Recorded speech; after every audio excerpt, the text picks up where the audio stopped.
Assalamualaikum warahmatullahi wabarakatuh. Perkenalkan, nama saya Akbar Mujtahid Albayan dari kelas 2G IAT. Kali ini saya akan memaparkan hasil bacaan saya, buku Tempat Terbaik di Dunia karya Rohane yang berjudul atau subbabnya ialah Jangan Pernah Percaya Dokter.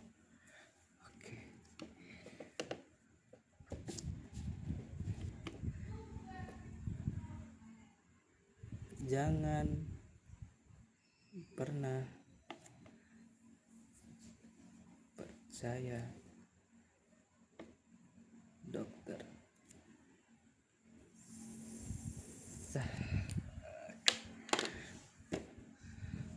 Jadi di sini Rohana bercerita, ia sedang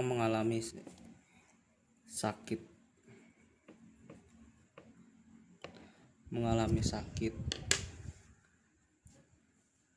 demam,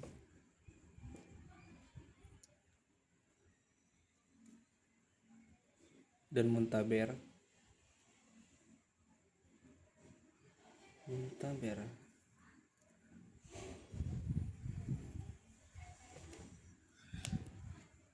Ketika ia berada di pemukiman kumuh di bantaran kali,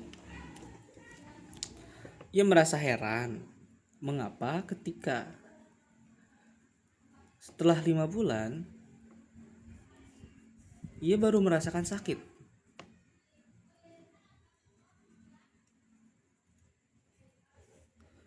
Dia merasa heran dan juga takjub. Rona di situ bercerita seperti itu.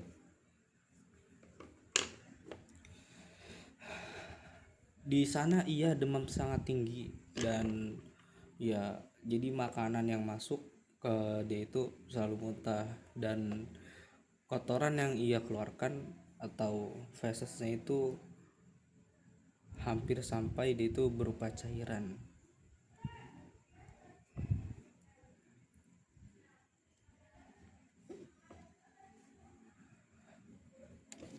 Sampai suatu ketika ia demam sangat tinggi, dia kadang berhalusinasi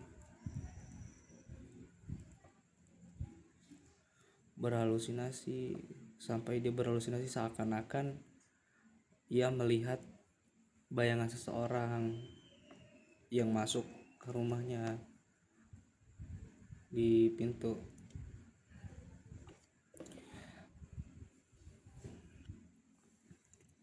Dan suatu hari ia saking emang dianya itu udah nggak kuat ya, sudah tidak kuat akan penyakitnya,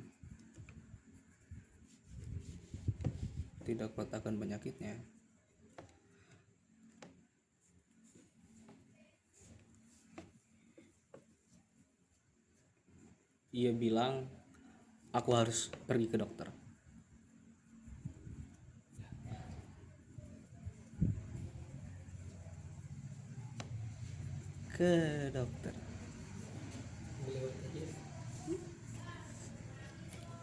Ia harus pergi ke dokter.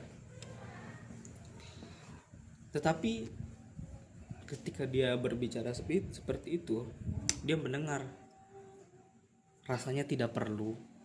Ada seorang berbicara, rasanya tidak perlu.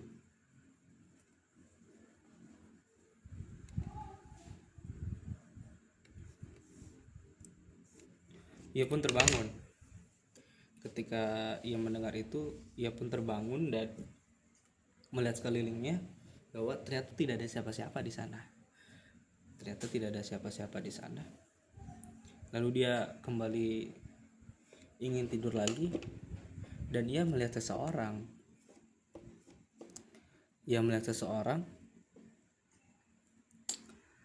Dan ternyata itu ialah Enin. Si Enin. Dan si Enin pun berkata, katanya, aku yang akan merawatmu.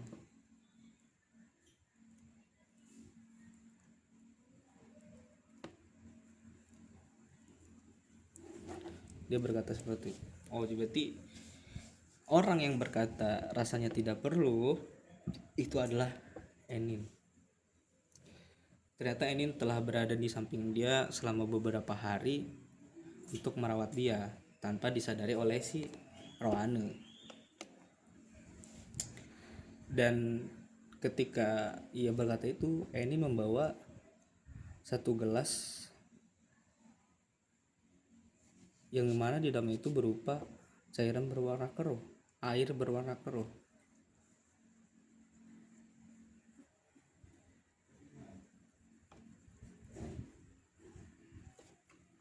Air berwarna keruh. Dan si Enin berbicara, minumlah ini agar engkau baikan. Rohane bilang, rasanya tidak akan, karena apa yang ia minum itu pasti akan selalu kembali dimuntahkan. Apa yang ia minum pasti akan selalu dimuntahkan. Atau pasti akan selalu keluar.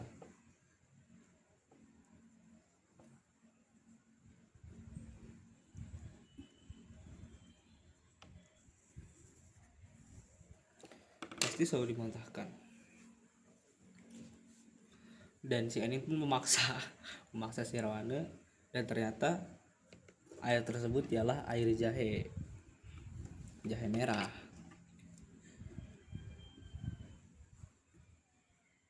Jahe merah hangat. Dan ketika si Rohane meminumnya, ia benar, dia sampai menutup mulutnya untuk menahan muntah. Jadi dia seperti ini, menahan muntah sampai dia tuh kayak mengatur napasnya seperti orang yang ketika ingin muntah tapi ditahan. Jadi mengatur napasnya, ia mengatur napasnya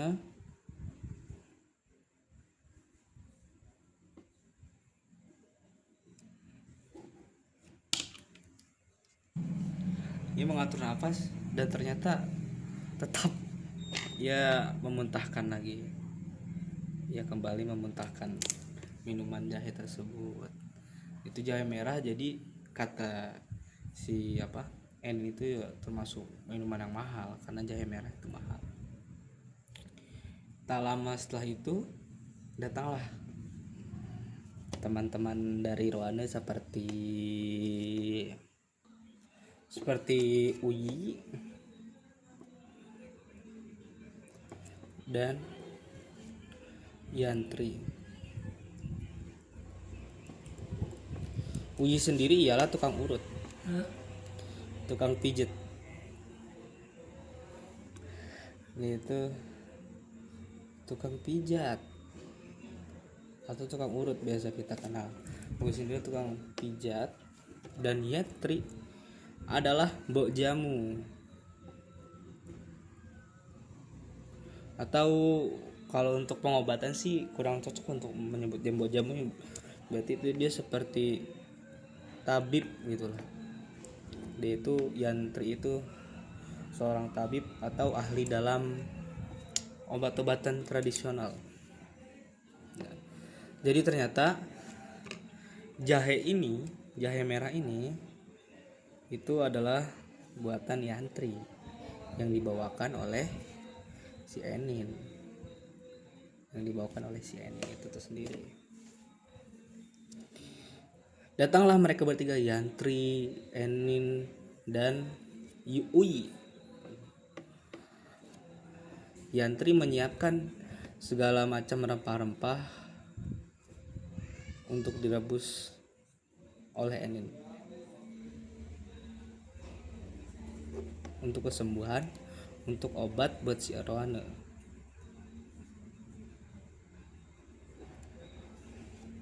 Dan Uyi karena ia tukang pijit, maka ia pun mengurut, tukang pijit atau tukang urut ya, mengurut si Rohane,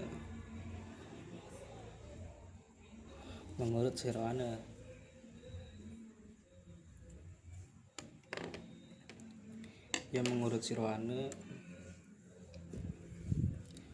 Kembali kepada Yantri dalam buku tersebut, si Rohane pernah mewawancarai Yantri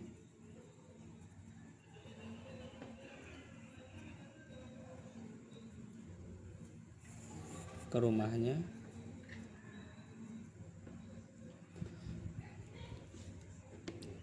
di kolong jembatan.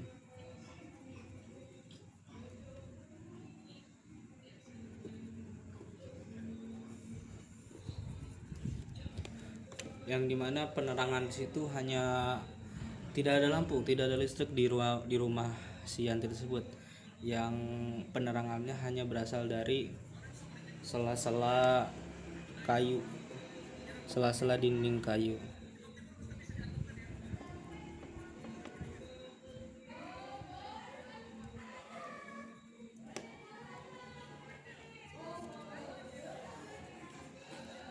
Sela-sela dinding kayu.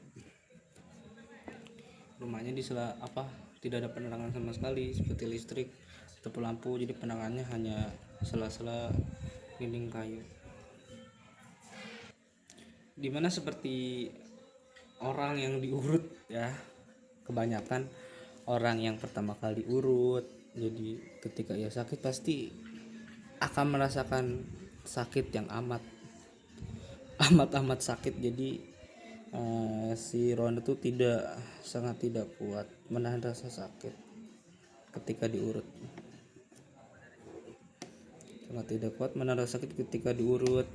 Dan Enin itu membantu Uyi untuk mengerok si Rohane. Jadi si Uyi itu mengerok badan seperti kaki, mengurut kakinya, mengurut kaki si Rohane,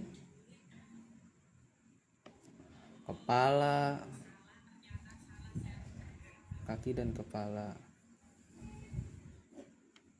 Jadi untuk bagian ngerok ya dibantu oleh si Enin itu dengan memakai racikan dari Uyi. Ya, ini minyak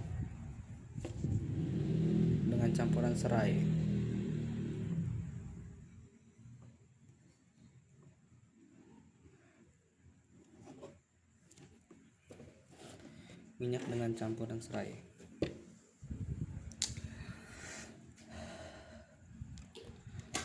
Sedangkan si Yantri itu dia melakukan namanya ialah ear candling.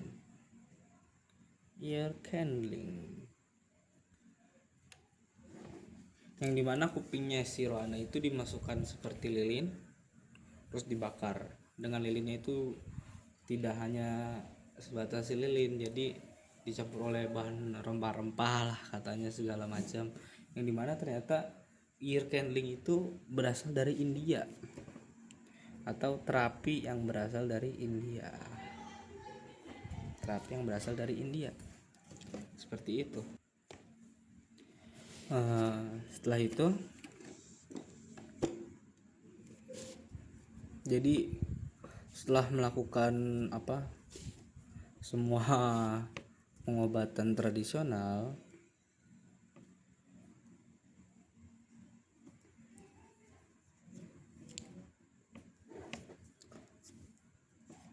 baik dari Uyi, Yantri atau Enin,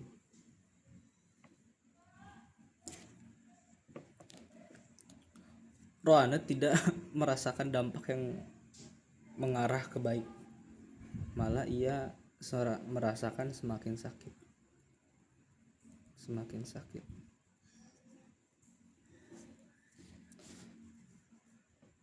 Ya, ia pun masih kekeh untuk ia itu ingin pergi ke dokter.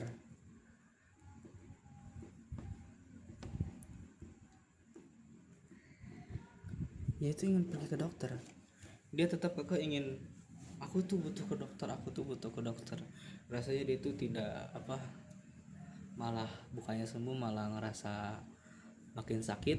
Rohana tersebut setelah diurut, setelah dikerok, setelah di segala macam ramuan tradisional, ia tetap ingin pergi ke dokter. Ia pun berbicara kepada Enin bahwa ia ingin pergi ke dokter, tapi Enin melarang dengan alasan bahwa dokter itu menakutkan, seram.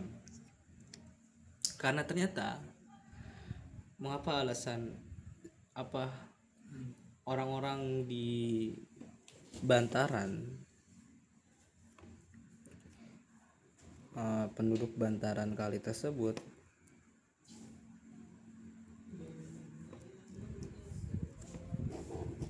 itu kebanyakan ternyata dari mereka tidak ingin pergi ke dokter karena trauma, memiliki trauma yang sangat besar. Baik dari Enin sendiri dan dari Edi, tukang ojek dia, si Edi, atau keluarga yang lainnya. Jadi mereka memiliki trauma tersendiri seperti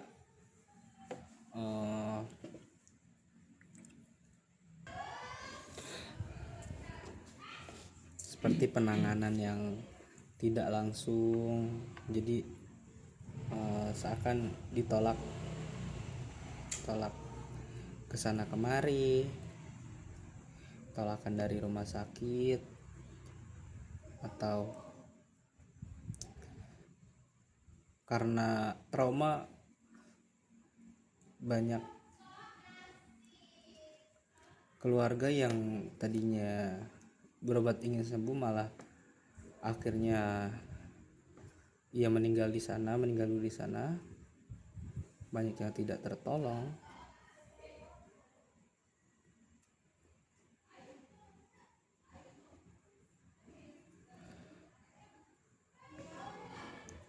Atau ada lagi di mana ya itu penolakan itu banyak, mungkin karena dikira tidak mampu untuk membayar rumah sakit, tidak mampu membayar,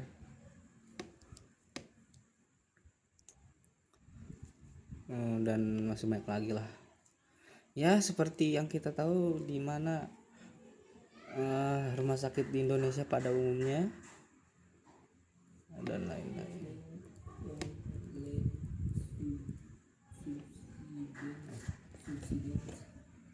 Oh ya, saya berarti tadi lupa itu untuk mengasih tahu. Jadi di sini Yantri juga dia memberikan sedikit seperti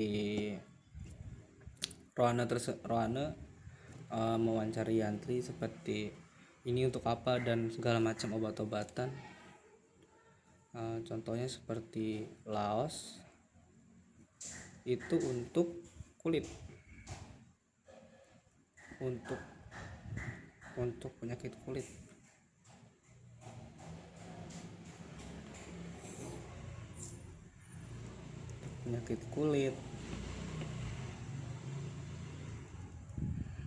Itu Laos tersendiri. Dan terus ada lagi seperti mengunyah cengkeh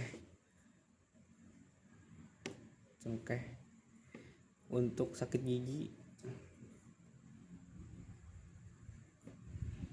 jadi kenceh dikunyah. Terus ada lagi seperti minum teh dari temu kunci,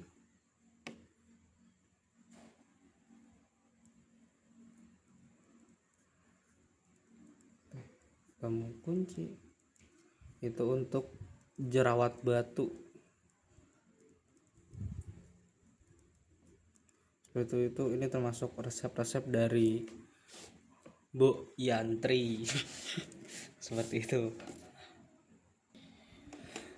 Karena Rona mendengar trauma tersebut, jadi Rohana pun bilang ia mengakali ke Enin yang melarang dia untuk pergi ke dokter dengan cara bahwa dia akan berbohong bahwa dia bukan penduduk asli Bantaran.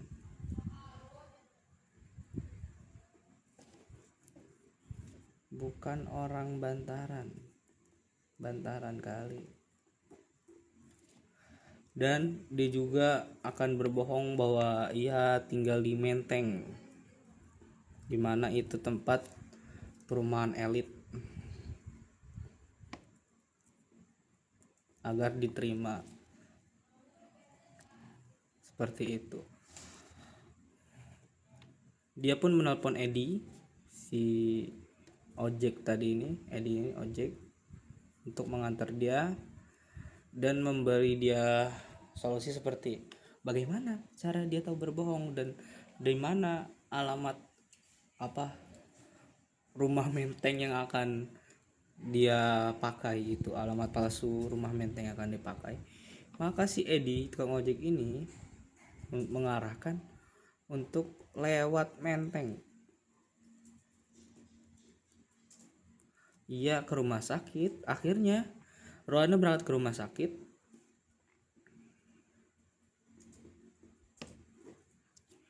lewat Menteng. Dan ia mencari rumah yang sekiranya bagus dan keren gitulah. Dan dia kayak memperhatikan, oh alamat ini, jalan ini dengan alamat rumah nomor 4. Tapi di sana tidak disebutkan jalannya, jadi jalan titik-titik gitu. Dia menggunakan alamat rumah nomor 4 di Menteng, jalan yang tidak disebutkan di sana. Ya karena itu, jadi Rohana itu ketika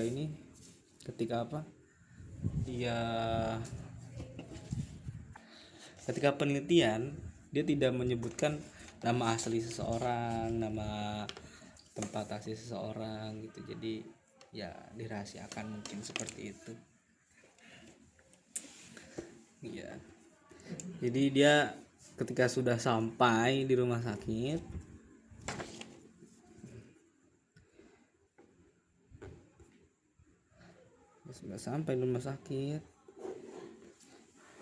dia diambil darahnya untuk dicek sampel darah, dan ternyata terus dirawat inap di sana.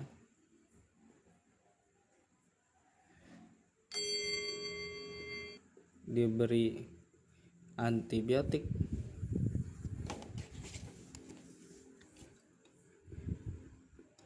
atau obat-obatan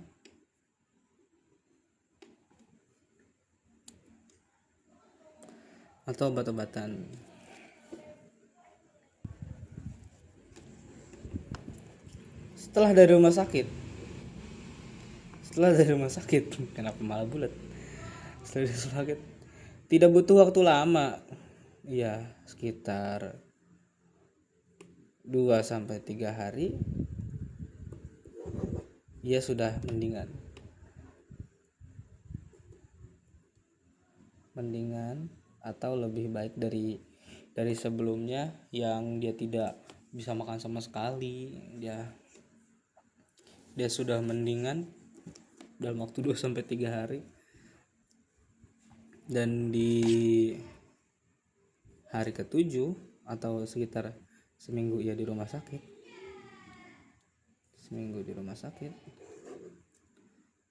ia pun pulang ke rumah.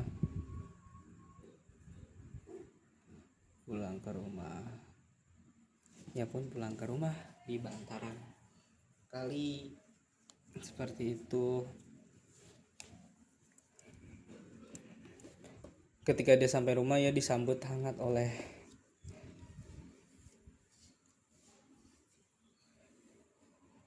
warga kampung sana.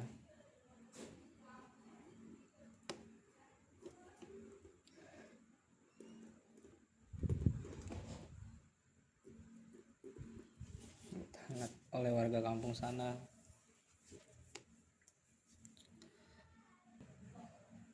Bahkan seperti penyambutan itu seperti syukuran.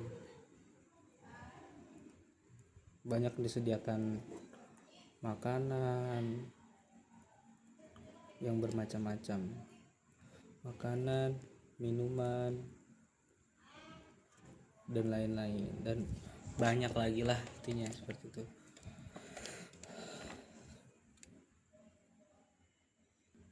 Ya mungkin seperti itu, hanya seperti itu yang dapat saya paparkan. Nah kurang lebihnya mirip saya seperti ini. Sepertinya ya kurang begitu baik, tapi tidak apa-apa karena kita sama-sama belajar, masih belajar. Jadi ya, mengapa ada judul jangan pendapat saya dokter itu Rona mengambil karena orang-orang di Bantaran itu dia tidak percaya dokter akibat trauma ya. Memang jadi untuk fasilitas kesehatan di negara kita memang masih kurang. Jadi kalau ibarat kata itu orang miskin dilarang sakit lah, seperti itulah gambaran fasilitas kesehatan di negara kita. Jadi mereka tuh trauma, seakan tidak dianggap lah, tidak punya uang itu ya nggak boleh berobat, seperti itu. Mengapa jangan pernah percaya dokter. Cukup sekian presentasi mind map dari saya, kurang lebihnya mohon maaf. Assalamualaikum warahmatullahi wabarakatuh.